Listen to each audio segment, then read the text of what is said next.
క్రీస్తు బోధనలైన శాంతి ప్రేమ మార్గాలను పాటిస్తూ ప్రజలందరూ సుఖ సంతోషాలతో జీవనం సాగించాలని పరకాల ఎమ్మెల్యే రేవూరి ప్రకాష్ రెడ్డి కోరారు. నడికూడ మండలం రాయపర్తి, నర్సక్కపల్లి, పులిగిల్ల గ్రామాల్లోని చర్చిలలో క్రిస్మస్ పర్వదినం సందర్భంగా సోమవారం నిర్వహించిన క్రిస్మస్ వేడుకల్లో పరకాల ఎమ్మెల్యే రేవూరి ప్రకాష్ రెడ్డి ముఖ్య అతిథిగా పాల్గొన్నారు.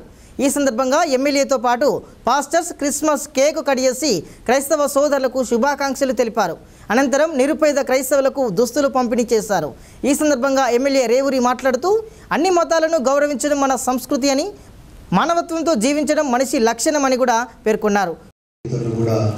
మన ద్వారా అందరొచ్చే ఒక సూక్తి ఉన్నది, అందరూ బాగుండాలి, దాంట్లో మనం ఉండాలి. ఆ ప్రాథమికమైన సూక్తిని మనం ముందుకు తీసుకుపోవడానికి అందరం కలిసి కృషి చేద్దామని చెప్పి ఈ పవిత్ర దినం రోజు మనం అందరం కూడా ఒక వాగ్దానం రూపంలో మనం మనసాక్షిగా తీసుకొని ముందుకు వచ్చిన అవసరం ఉందని చెప్పి తెలియజేసుకుంటూ మరొకసారి మీ అందరికీ మరి క్రిస్మస్ శుభాకాంక్షలు తెలియజేసుకుంటూ సెలవు తీసుకుంటాం.